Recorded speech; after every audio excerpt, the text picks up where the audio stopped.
Juli 2021 itu mama aku meninggal. Meninggalnya itu bisa dibilang tanpa sebab. Dan orang tua saya pun tidak pernah cerita mengenai kejadian-kejadian di rumah. Tahu-tahu mereka sakit, tapi kondisi medis baik-baik saja. Dan tiba-tiba meninggal ya? Tiba-tiba meninggal di kamar situ, spesifiknya posisinya di lantai situ, jatuhnya di situ juga.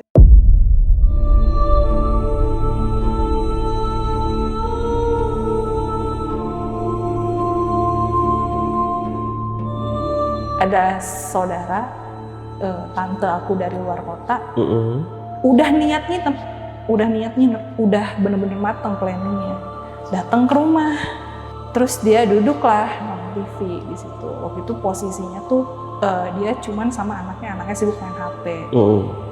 Nah, terus lagi nonton TV, lagi serius-serius nonton, katanya tuh di tangga tuh ada yang ngeliatin. Lalu aku tanya, yang ngeliatin itu ada sosoknya nggak gitu? Ada katanya, tapi matanya doang.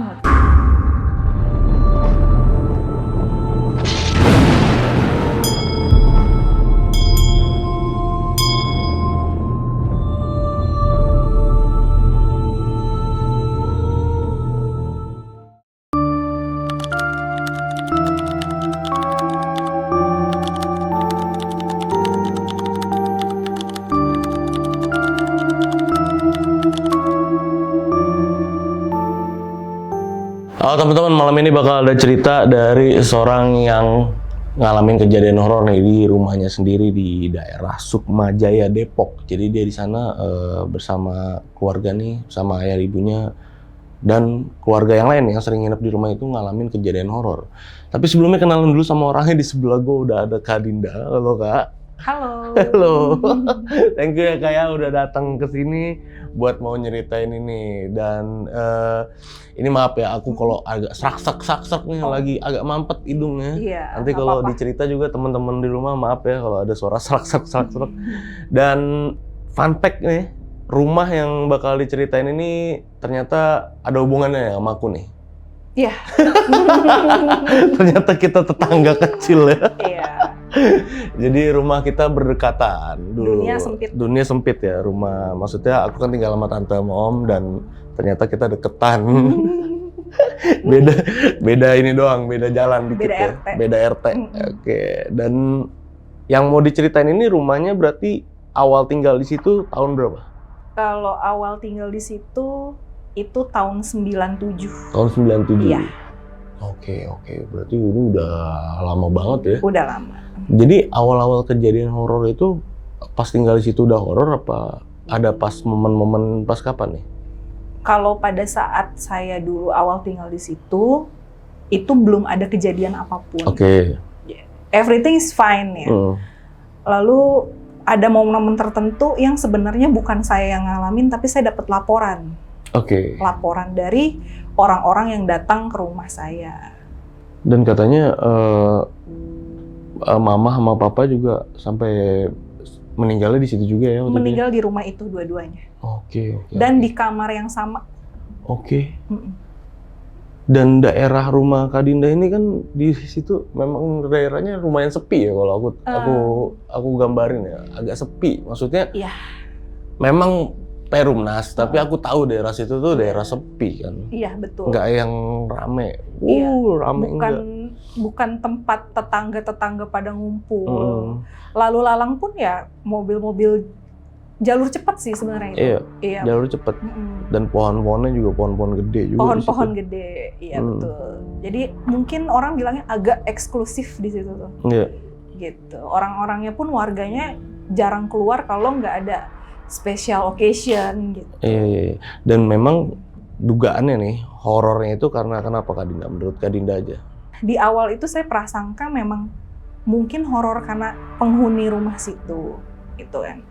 Tapi kenapa saya nggak bisa berspekulasi jauh karena saya sendiri pun belum ngalamin pada saat itu, gitu. Hanya mendengarkan cerita-cerita dari orang-orang yang udah pernah ke rumah, gitu. Dan orang tua saya pun tidak pernah cerita mengenai kejadian-kejadian di rumah. Tahu-tahu mereka sakit, tahu-tahu mereka periksa ke dokter, tahu-tahu mereka dirawat, tapi kondisi medis baik-baik saja. Dan tiba-tiba meninggal ya? Tiba-tiba meninggal di kamar situ, spesifiknya posisinya di lantai situ, jatuhnya di situ juga. Oke.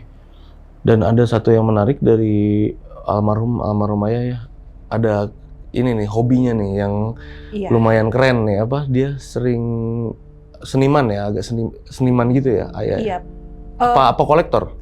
Papaku tuh hanya kolektor. Oh kolektor ya, iya, beda ya, kolektor. Jadi basicnya papaku itu kan entrepreneur, ya kan. Papaku itu punya kafe di Kemang sama di Tebet. Papa juga usaha ekspor kayu-kayu jati. Jadi perabot, dia ada workshop, dia ekspor lah itu. Dan pembelinya kebanyakan ekspat.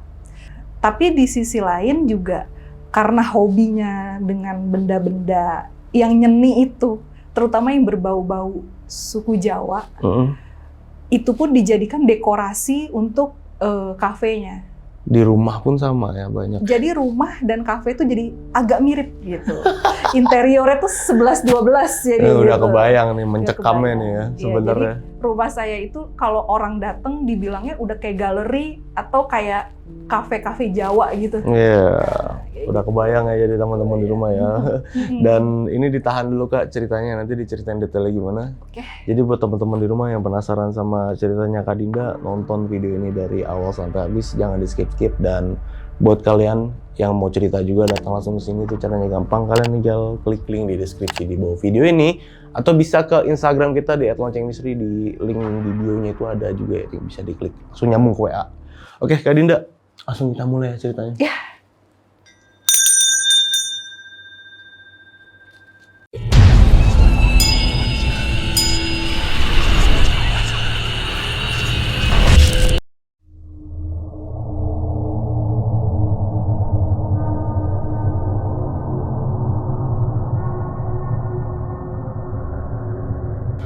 Jadi aku itu sebetulnya pindah ke Depok itu tahun 94.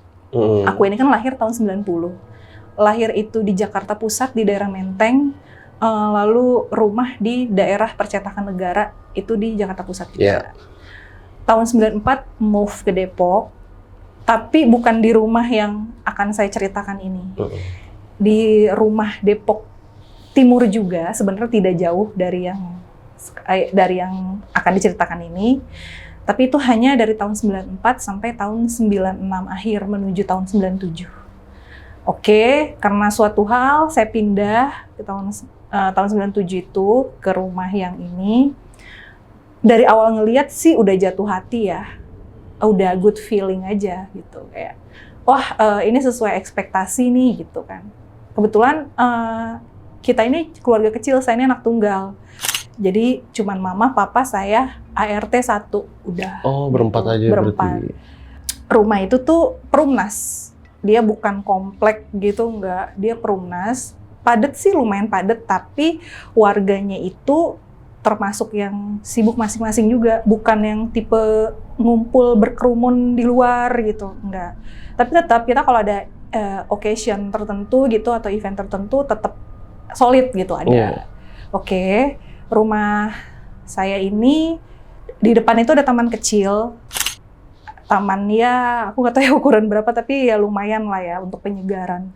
Di sebelah kanannya itu garasi, cukup 2 mobil dan 1 motor. Terus masuk ke dalam itu ruang tamu.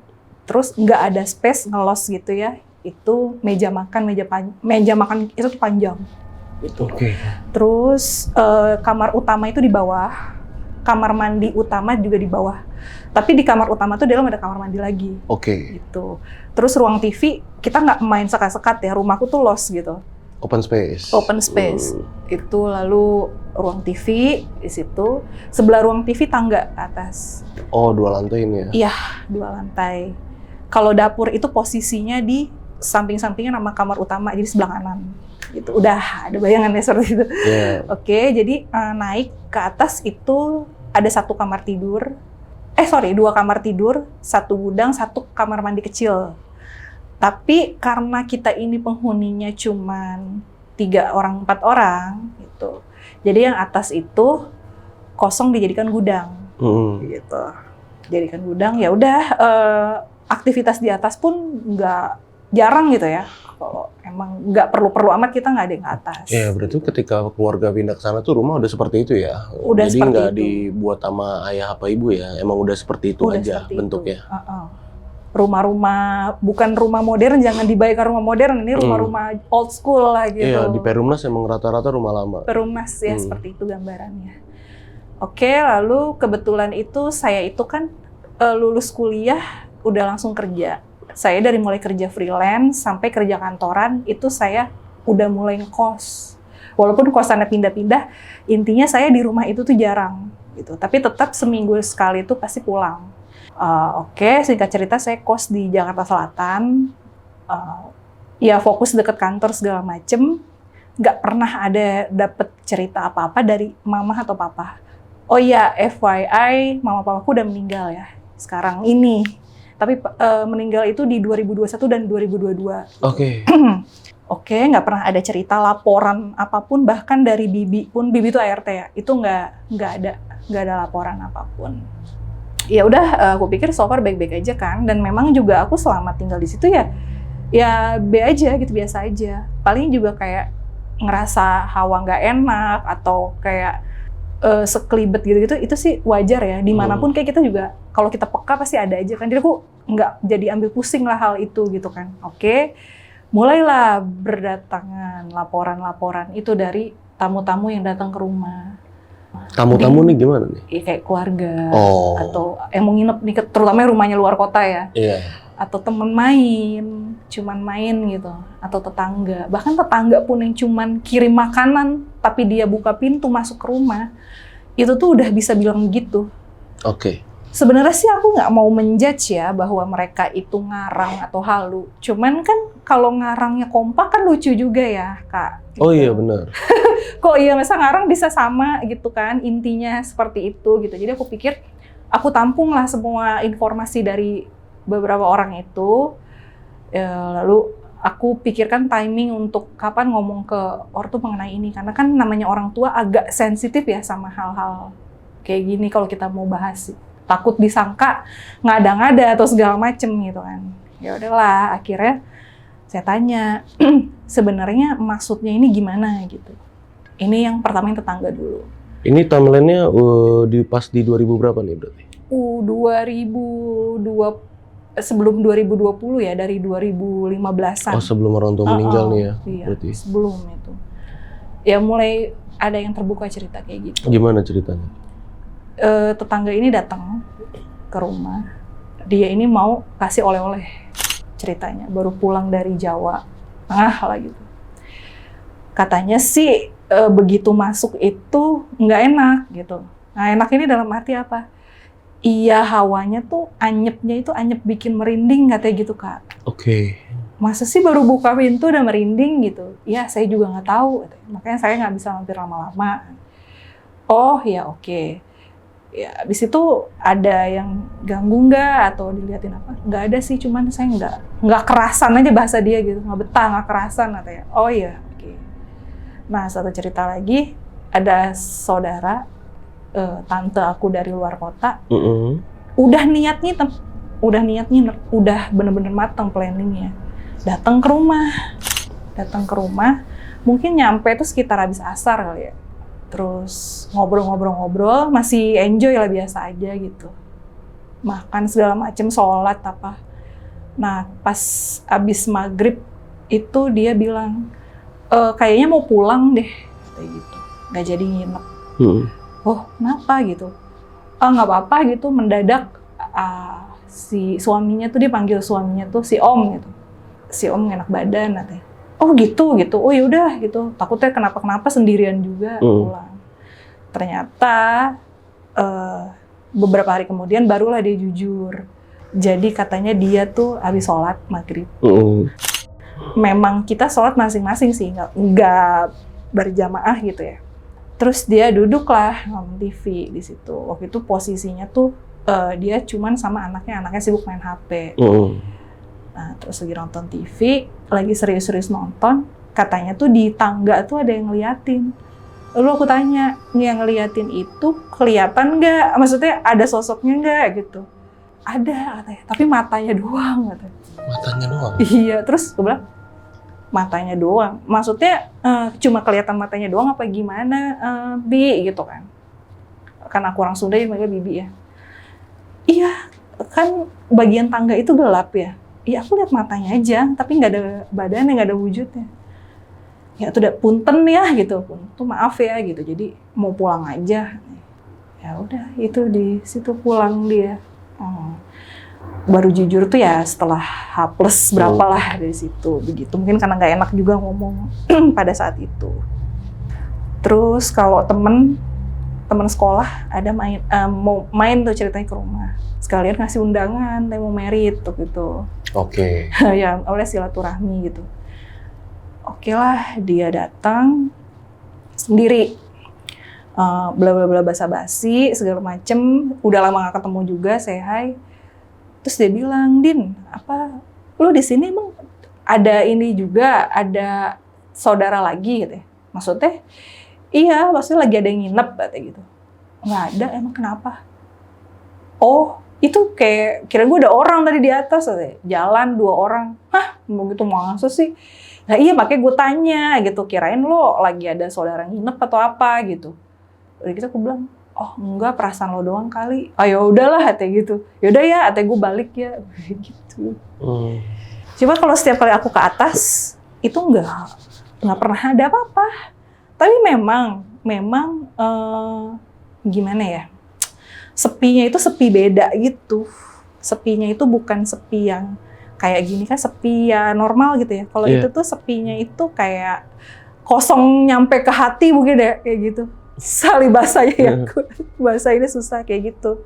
Tapi namanya aku orangnya positive thinking aja gitu kan. Cuma perasaan. Ya dari situ mulai ada kesimpulan sih bahwa ini tuh yang digangguin kayaknya memang orang-orang yang datang aja alias tamu. Tapi kalau orang rumah sendiri bahkan bokap nyokap pun nggak pernah cerita apapun gitu. Juli 2021 itu mama aku meninggal. Meninggalnya itu bisa dibilang tanpa sebab. Oke, tiba-tiba ya? Tiba-tiba. Jadi memang sempat ngeluh sakit lambung layaknya orang mah. Tapi tidak sampai muntah atau sampai tepar gitu, enggak.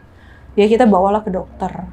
Tapi karena berlarut dibawa ke rumah sakit, minta endoskopi, dapat surat dari dokter. Iya. Di endoskopi pun ternyata hasilnya bagus. Oh. Tensi darah bagus, semuanya bagus gitu kan. Ya udahlah, rawat jalan aja di rumah itu. Udah, itu kan masih zaman COVID ya. Udah tuh dicek COVID pun negatif pada saat itu. Oke. Ya berarti kan nggak ada apa gitu kan. Cuma memang mamah ini sering ngeluhnya tuh nggak mau makan. Nggak, lemes aja, maksudnya kayak udah males ngapa-ngapain aja, mau di rumah aja. Biasanya kan beliau ini kan sangat aktif ya orangnya, bertetangga apa ini enggak. Ya udahlah, mungkin udah tua juga gitu. Memang udah di atas 60 umurnya, di atas 65 malah, ya kan. Dirawat lah di rumah, bahkan kadang sesekali saudara pun ya besuk-besuk gitu aja gitu. Dan posisinya memang, lagi-lagi memang aku masih kos ya, jadi mantau keadaan mama tuh dari bokap gitu. Atau dari ART, dari bibi. Aku pantau dari jauh gitu ya. Teleponan biasa gitu kan. Gak ada yang aneh segala macam. Sampai suatu ketika di bulan Juli itu, papa telepon. Din, kamu pulang lah, katanya gitu. Ini abis sholat maghrib, mama masih pakai mukena. Udah gak bisa bangun, udah matanya udah merem, udah gini gitu. Oke.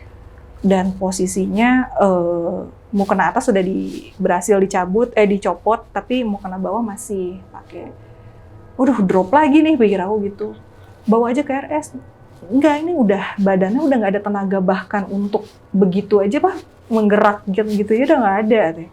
Waduh, iya lagi, waduh dong. Langsung tuh pulang kan, udah ada beberapa tetangga juga yang ngehandle gitu kan. Ternyata di situ udah sakaratul maut.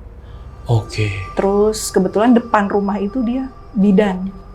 Ya dicek karena dia ngerti gitu ya, dicek. Ya udah nih udah lemah banget nadinya, udah bentar lagi gitu ya. Ya terus kan aku bingung ya, soalnya emang bener-bener posisi mama tuh kayak orang tidur aja. Kan biasanya kalau seorang tua mau tuh apa susah apa gimana, ini enggak, udah kayak tidur aja. Jadi kita nggak tahu itu lagi sakaratul maut gitu. Terus aku tanya, sebenarnya ini kenapa, jatuhkah sebelumnya atau kenapa? Nggak ada, biasa aja kayak lagi aktivitas sholat, cuman ya udah sholat itu pas papamu ke kamar ya udah kayak gitu. Itu terus sempet nanya juga apakah serangan jantung, tapi katanya enggak. Medis yang ngomong ya, aku juga nggak ngerti gitu, katanya bukan. Ya nggak tahu apa gitu, udah pokoknya meninggal aja. Nah, masuklah di 2022. 2022 ini, awal ini aku posisi masih pacaran sama suamiku yang sekarang. Ternyata papaku itu meninggal di Januari 2022. Oke, setelah itu saya sedikit cerita ya mengenai meninggalnya yang aneh juga. Jadi pada saat itu hari Sabtu kebetulan abis jalan dari PIM, nelfon lah papa mau dibawain makanan apa, tapi ternyata nggak ada jawaban. Telepon tuh masuk tapi nggak ada jawaban. Bahkan telepon ke telepon rumah pun nyambung tapi nggak ada yang angkat, karena setauku papaku tuh paling gercep sama telepon rumah. Dia itu dibanding HP sama telepon rumah lebih posesif lah ibaratnya gitu, namanya orang tua ya. Ini kok tumben gitu sampai 5 kali 6 kali nggak diangkat. Oh pergi kali, tapi kalaupun pergi kok nggak ngomong gitu kan. Ya udahlah gitu. Oh, belum ada pikiran apa-apa saat itu. Akhirnya aku inisiatif, duh gimana ya, beli makan nggak ya gitu. Udahlah beli tapi yang simpel-simpel aja gitu kan. Telepon lah tetangga depan rumah. Halo Pak, ini mohon maaf boleh dicek nggak depan rumah? Papa lagi apa ya, karena nggak bisa dihubungin nih gitu. Saya mau pulang gitu. Dari kosan nih mau pulang. Loh itu dia Mbak katanya. Biasanya kan papa itu abis subuh, itu kan dia tuh kalau subuh itu kan sholat ke masjid. Otomatis gembok itu udah dibuka dong, gembok gerbang. Ini kok saya lihat masih gembokan. Oh saya pikir mungkin tumbenan nih nggak ke masjid gitu kan. Ya udah saya nggak berani ganggu, kata si bapak yang depan rumah. Waduh, ini Pak saya udah OTW nih, bilang gitu. Boleh tolong nggak dicekin gitu? Oh iya ya Mbak itu. Rupanya si bapak itu inisiatif manggil tetangga yang lain dan ketua RT juga. Panggil segala macam, pokoknya posisi saya sampai rumah itu udah jam 10. Udah rame tetangga. Aduh Mbak, ini kita nggak ada yang berani dobrak gitu. Saya tunggu Mbak aja ya. Oh oke, gitu kan. Ya udah gitu. Izin ya Mbak dobrak pintu, dobrak. Yang pintu depan nih gembok. Udah, kalau pintu dalam gak ada yang berani dobrak. Akhirnya suamiku yang dobrak. Lagi-lagi masih pacar ya gitu. Jadi yang dobrak. Aku nggak mau masuk. Aku bilang gitu. Feeling aku udah jelek banget di situ. Nah di situ hawanya udah nggak enak tuh memang. Hawa rumah ya. Aku bilang kamu aja deh. Aku tunggu di teras. Aku duduk di kursi teras. Udah suamiku masuk. Emang gelap gulita. Terus tapi motor sama mobil ada. Lo berarti kan ada orang di rumah. Gitu. Terus pas masuk itu suamiku tuh lihat perabotan tuh kayak berjatuhan gitu loh, tapi sedikit sih, nggak sampai porak-poranda gitu nggak. Masuk di kamar utama tuh yang di bawah tuh seperti yang aku ceritain tadi, itu tuh lihat papa udah tergeletak, udah almarhum. Gitu, jadi udah, iya ditemukan udah gitu, mungkin meninggalnya kayak beberapa jam yang lalu. Itu juga belum dipastikan sih, tapi udah dingin, udah kaku gitu. Udah akhirnya karena posisi meninggal sendiri, tetangga telepon polisi sama medis. Nggak ada yang berani mendekat, masih musim COVID juga itu 2022. Iya. Orang takut semua. Iya benar. Kan? Lagi parno-parnonya ya. Parno. Udah tuh akhirnya 2 mobil datang polisi, ya kan? Olah TKP sama interogasi saya.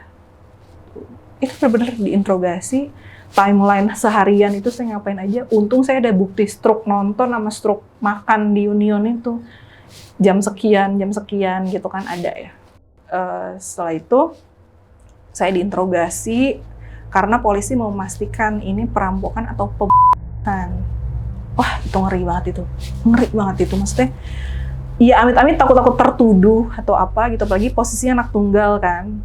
Itu kayak apa sih? Iya, pokoknya orang menduganya udah yang aneh-aneh gitu kan.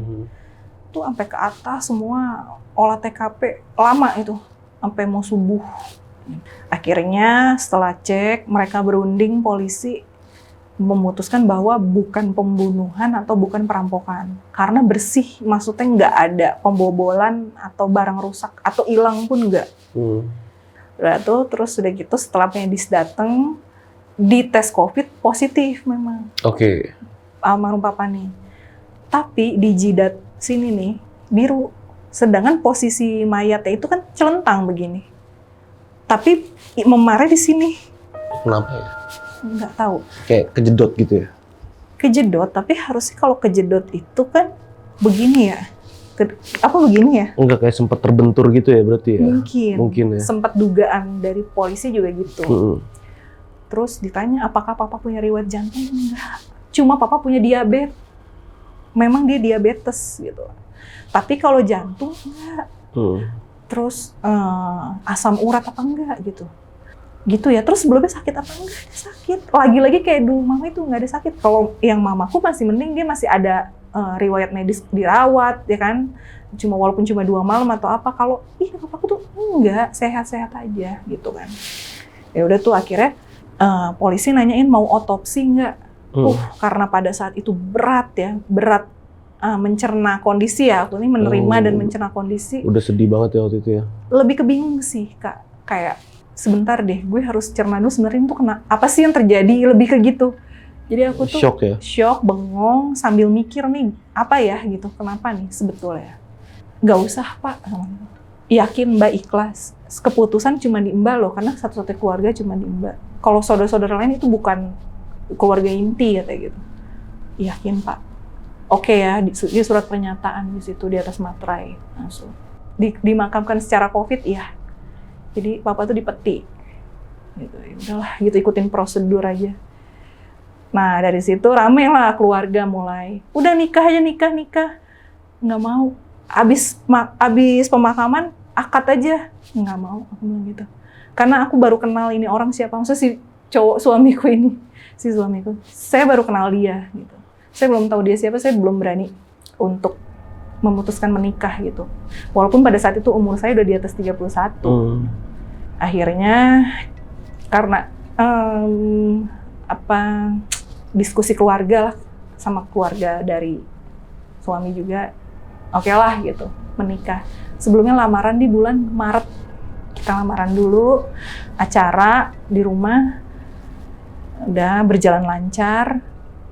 Tapi di acara lamaran itu lagi-lagi ada saudara yang ngomong itu di atas lagi-lagi bilang lantai 2 rame katanya. Maksudnya rame gimana sih? Enggak lah, rame aja. Oh ya udahlah gitu, aku nggak mau ambil pusing. Maksudnya terserah lah mau ngomong apa gitu, lebih fokus dengan yang lain-lain, aku bilang gitu.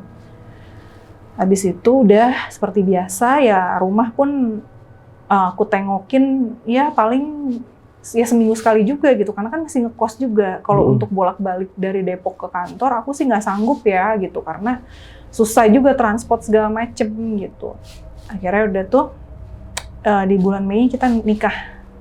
Mei kita nikah, itu akad dan resepsi di rumahku. Dari H-2 itu keluarga dari mama itu pada nginep di rumah. Biasalah, ya kan kalau mau nikah tuh ngumpul, persiapan segala macem gitu kan. Iya benar. Udah kayak gitu, ya udahlah. Aku pikir nothing happen gitu. Ya kita biasa gitu, ngobrol apa. Sampai mereka nggak ada yang ngomong apa-apa, akad lancar gitu. Alhamdulillah resepsi siang lancar. Begitu selesai resepsi, pada berkemas semua mau cabut, saudara yang ada yang nginep itu. Oh, pada mau kemana ini? Gitu. Kok buru-buru, katanya masih mau capek dulu, mau besok gitu. Aduh nggak kuat, ini rumah rame banget katanya. Rame apa sih? Kok rame mulu? Ya rame sama kita kan gitu. Bukan, kita tuh tidur digangguin semalam. Jadi mereka itu kan karena keluarga besar pada nginep, ngemper aja gitu tidur di lantai di ruang TV pakai kasur gede gitu. Menurut cerita mereka, ketika mereka tidur sekitar 1:30 pagi gitu, ada yang lari-lari di tangga katanya. Bolak-balik, turun naik. Anak kecil apa orang gede? Nggak tahu. Tapi kalau dari langkahnya bukan anak kecil lah katanya. Tapi sibuk kayak gitu, turun naik. Dan padahal nggak ada orang sama sekali di atasnya? Nggak ada. Tapi ada, ngelihat nggak ada. Cuma kan suara langkah kaki duduk gitu kan, kelihatan, kedengeran jelas gitu. Oke, terus ya udahlah kita baca doa, kita istighfar gitu kan.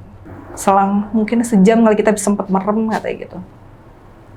Itu di atas rame, kayak suara geret-geret kursi, meja, sibuk gitu loh, riuh aktivitas gitu di atas tuh. Lagi-lagi suara orang jalan apa gitu. Karena hening malam itu kan suara sekecil apapun kita sensitif terdengar ya. Ada gitu katanya. Tapi dicek nggak ke atas, nggak ada yang berani ngecek. Oke.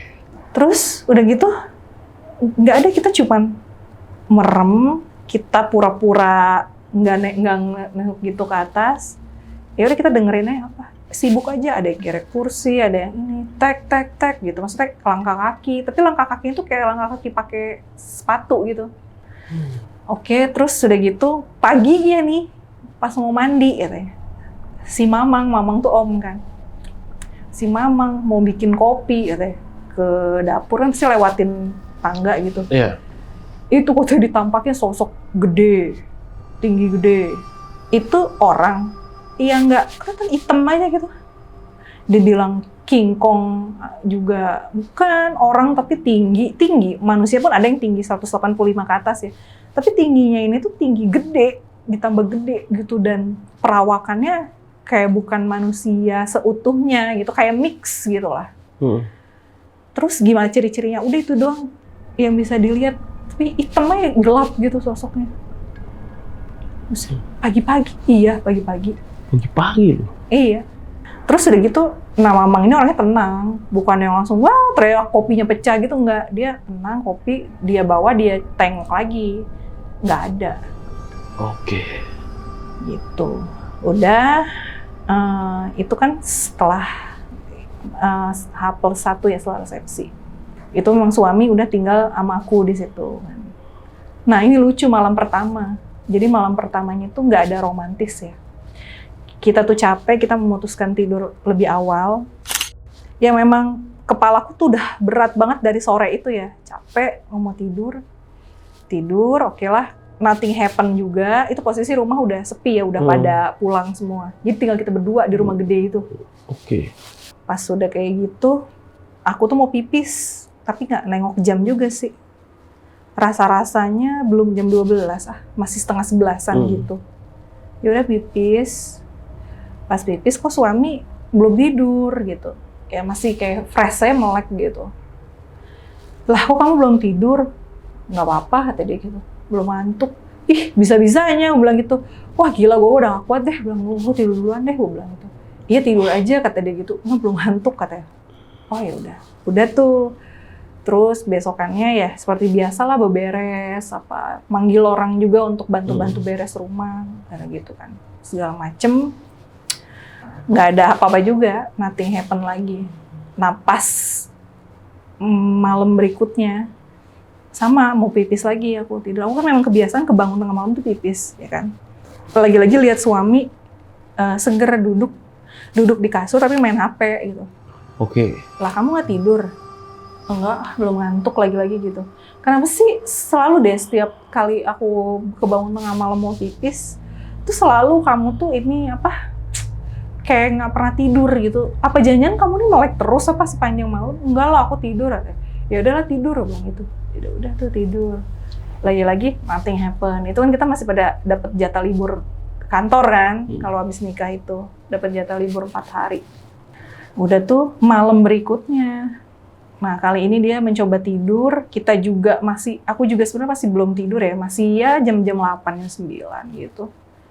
Duar gitu. Ternyata lampu kamar mandi yang di depan itu yang utama pecah. Oke. Pecah sendiri, korslet. Terus kata suami, tapi kok kalau korslet nggak mati lampu ya, cuman pecah doang. Wah, nggak ngerti deh, aku bilang gitu. Panggil tukangnya, dia kebetulan belakang rumah tuh tukang tetangga.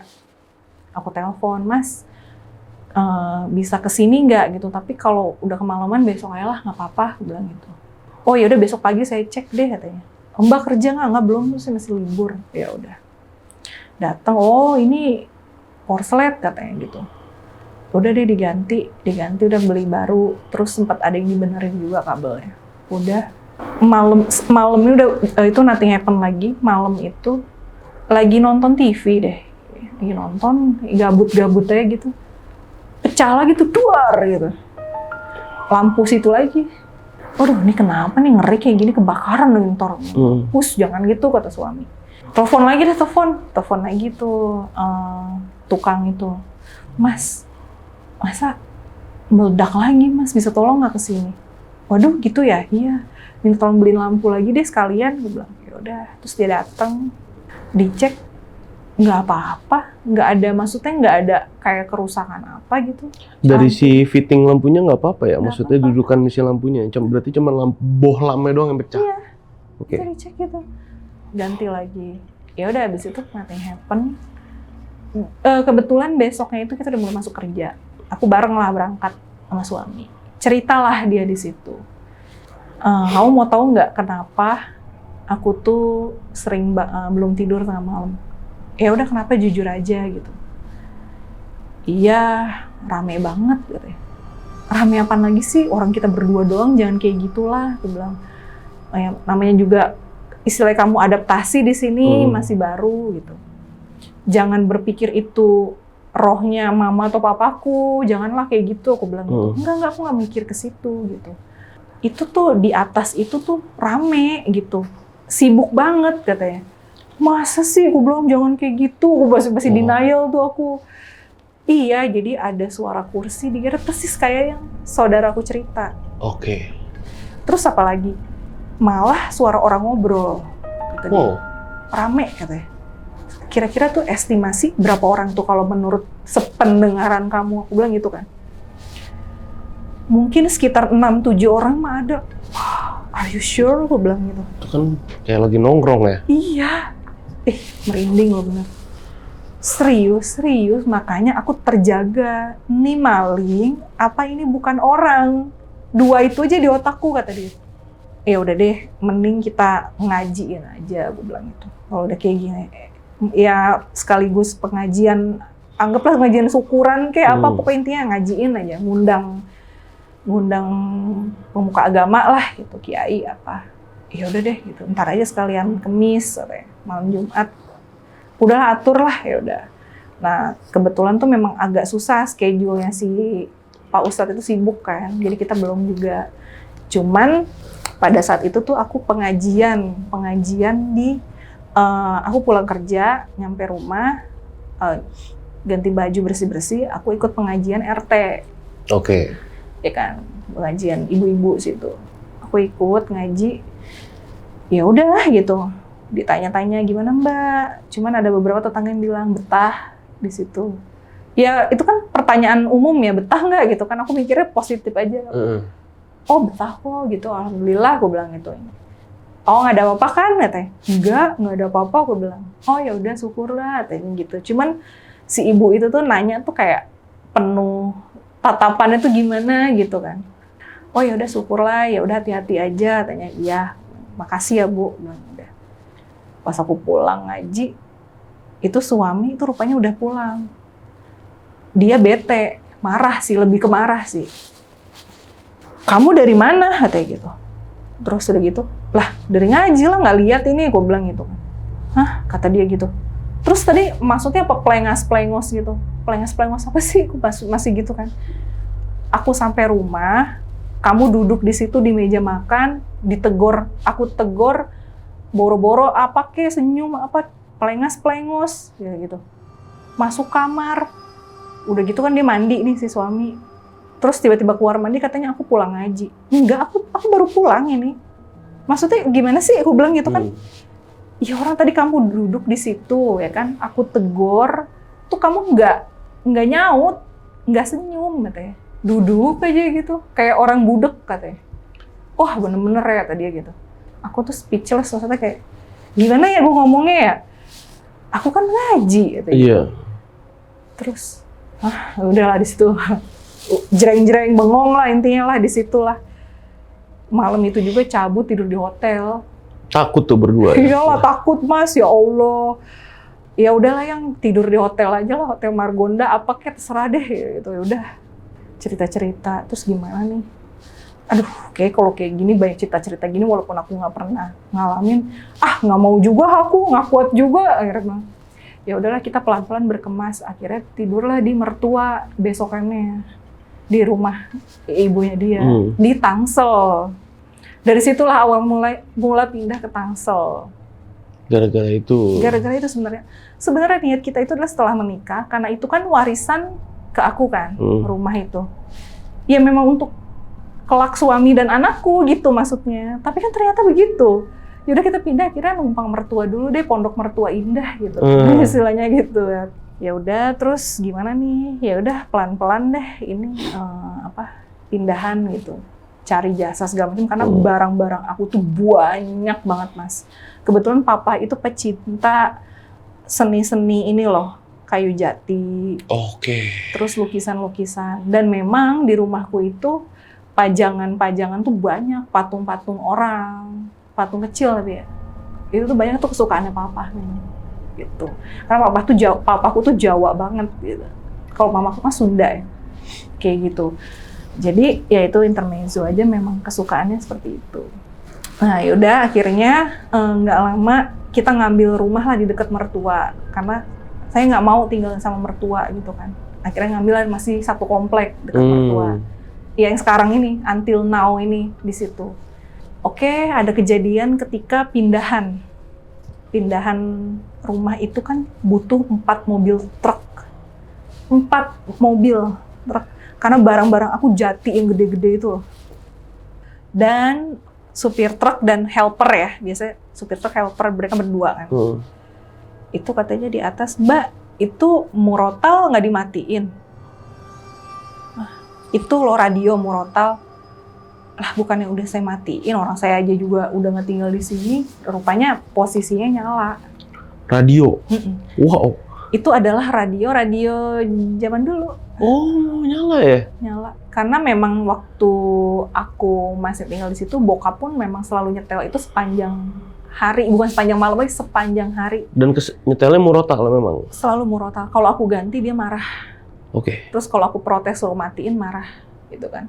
Mas, terserah deh radionya mau ambil atau buang, aku bilang gitu. Yakin Bu? Aku nggak mau, aku bilang gitu. Terserah Mas, kalau mau bawa atau mau buang aja tuh ke depan, buang aja, aku bilang gitu. Nggak udah Bu, buat saya aja. Oh ya udah gitu. Yang penting saya nggak mau, aku bilang gitu kan. Dibawa sama dia. Nah terus udah kayak gitu selesai. Itu mabok lah seharian, 2 hari sebenarnya apa sih semua terangkut rapihnya ya. Baru 2 hari tuh, baru beres ya. 2 hari jadi aku bolak-balik. Jadi lagi-lagi untuk menghemat waktu juga dari hotel juga. Jadi pantau ngambil barang di situ kan. Hotel Depok dari situlah. Nggak ada yang berani lagi tidur di situ. Pas terakhir mau selesai barang, itu lagi-lagi si helpernya yang ngomong. Itu ada yang diri di tangga. Bohong Mas, ada. Gimana cerita detailnya? Ngawasin. Dia lagi ngapain nih si helpernya? Jadi si helper itu mau bawa barang yang di kolong tangga. Jadi tangga di bawah tuh ada space.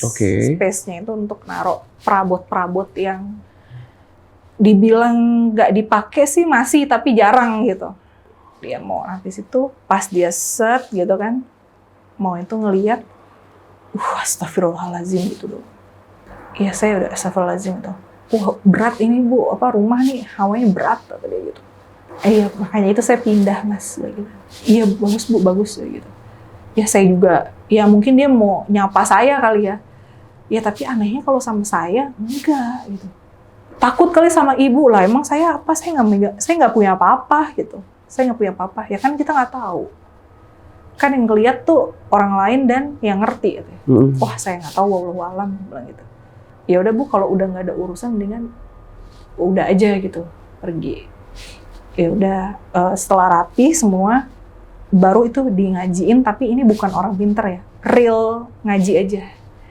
Aku di situ membahasakannya ya perpisahan, tapi minta dipesanin juga ke Pak Ustadz untuk ya didoain mengenai penghuni yang tidak kasat mata gitu, untuk jangan mengganggu lah seperti itu. Jadi saya pindah dan alhamdulillahnya rumah itu, karena kan memang saya masarin itu udah lama ya, tapi tipis-tipis gitu. Ya sambil lalu gitu masarin. Alhamdulillah nggak pakai lama laku. Laku ya? Laku. Emang cepet tuh jual rumah di Perumnas Depok tuh? Ih, cepet. Cepet ya? Karena memang lokasi strategis juga, mau ke Jalan Juanda juga deket. Jalan tol deket tuh yang baru tuh? Tol baru deket gitu. Terus ya udah kontek-kontekan sama penghuni baru pun, karena aku tuh kan tipe orangnya jaga silaturahmi ya. Ini deket rumah almarhum nenek gua nih kayaknya. Jangan-jangan kita kenal gitu. Kontek-kontekan pun nggak lepas habis beli goodbye gitu. Nggak, tetap kan kita jaga etika ya, jaga silaturahmi, jaga adab. Kalau Idul Fitri ya telepon apa gitu. Sambil pengen tahu juga ada nggak gitu kejadian apa. Tapi rupanya sih nggak. Akhirnya udah pindah tuh. Udah pindah dan udah alhamdulillahnya lagi dari orang baru ini yang tinggal sekarang ini, until now juga nih dia nggak pernah ada keluhan, Mbak gitu. Ini gimana sih gitu nggak ada. Oke, aman ya? Aman. Yang baru ini ya? Iya. Jadi sometimes ya, atau ya off the record juga, sometimes sih aku ngerasa papaku tuh nyembunyiin sesuatu. Jadi he knows something, tapi ya tapi dia memilih untuk nggak mau cerita. Oke. Karena ketika aku tanya kenapa itu harus terus-terusan sepanjang hari murotal itu. Kalau orang sesekali gitu, malam mau tidur oke, gitu kan. Jujurnya aku juga nggak tahu murotal itu fungsinya untuk apa gitu kan. Terus dia bilang, udah seharus sepanjang hari, nggak boleh sedetik pun dimatiin. Why gitu kan. Tapi ya dia memilih nggak cerita ya udah. Dan aku pun bukan tipe yang nge-push harus kenapa gitu kan. Ya udahlah suka-suka dia gitu. Tapi ya feeling juga sih aku, kayaknya dia tuh tahu sesuatu, dia mungkin sering lihat sesuatu, tapi lebih memilih untuk silent. Oh, benar-benar. Gitu. Ya udah sampai sekarang itu menjadi misteri sebetulnya itu tuh apa gitu, dan kenapa dia tuh hanya mengganggu tamu dan siapa yang sebenarnya duduk di meja makan itu, kan gitu. Dia juga pernah cerita sedikit silsilah keluarga garis darah bokap ini. Ya nggak tahu sih, tapi aku kayak gini-ginian tuh percaya nggak percaya ya. Katanya tuh ada yang sakti apa bangsawan atau apalah gitu. Ada yang sakti aja pokoknya. Sakti di ilmu sama bangsawan apa begitu-begitu deh, tapi detailnya apa tuh aku lupa karena masuk kuping kanan keluar kuping kiri gitu. Ya, kayak apaan sih ini iya, gitu. Anjir dongeng banget gitu kan. Masa sih 2024 2002 berapa tuh waktu itu ya? 2002 begitulah gitu kan. Masa sih ada kayak gitu? Terus kalaupun ngilmu, oke, ngilmu memang ada, tapi kan masa iya bisa nerus sih gitu ke generasi, aku nggak tahu, aku bilang gitu. Cuman sekilas bokap pernah cerita. Walaupun dia nyeritainnya serius, ekspresinya sih serius ya, tapi aku tuh nganggepnya, sorry ya, bullshit gitu lah. Jadi ya dalam hati, nggak percaya ya? Apa mungkin karena aku nggak percaya ya, nggak meyakini, jadi nggak ditampakin ya, nggak ngerti lah. Itu masih misteri juga gitu. Ya intinya gitu, katanya dari keluarga dia itu bukan orang sembarangan katanya gitu. Oke, jadi udah diceritain semua ya Kak Dinda dari awal tinggal di situ dan sampai pindah. Dan ternyata terbukti pas pindah memang nggak terjadi apa-apa. Memang ada kemungkinan sebabnya nih karena mungkin ya kemungkinan ada dari barang-barangnya juga, nggak tahu juga kan, barang simpanan bokap apa nggak tahu juga bagaimana ya. Bisa jadi ada dari nggak? situ. Ada duga ke situ nggak? Ada praduga ke situ nggak? Aku sih sempat mikir itu setelah pindah. Kan dari lukisan, Ada lukisan, patung-patung. Dulu kan bokap seneng kan gitu. Ada sempat dugaan di situ. Sempat dugaan itu ya setelah pindah itu dipikir-pikir gitu kan, flashback segala macem. Oh, sepertinya masuk akal. Gitu. Karena kan nggak, kata Kak Dinda tadi ngomong sendiri nggak boleh lukisan yang makhluk hidup dan patung juga nih. Nggak boleh yang menyerupai manusia kayak gitu-gitu kan. Nah, itu kan sekarang nggak dipasang nih, ditaruh di gudang berarti. Aman kan? Aman. Nah, iya, ada yang bisa ditarik lah dari cerita ini. Bisa ya penonton bisa narik kesimpulannya sendiri lah pasti ya kan. Jadi yang udah nonton video ini dari awal sampai habis. Gimana nih pendapat kalian? Tulis di kolom komentar. Jangan lupa di like juga video ini dan mau ngucapin banyak terima kasih sama Kak Dinda. Kak, thank you banget ya. Oh, sama-sama. Udah nyeritain ini sama teman-teman di rumah. Terima kasih juga lo, saya udah diundang sih. Iya dong. Dan di akhir video ini gue Gilang izin pamit. Kak Dinda juga izin pamit. Wassalamualaikum warahmatullahi wabarakatuh.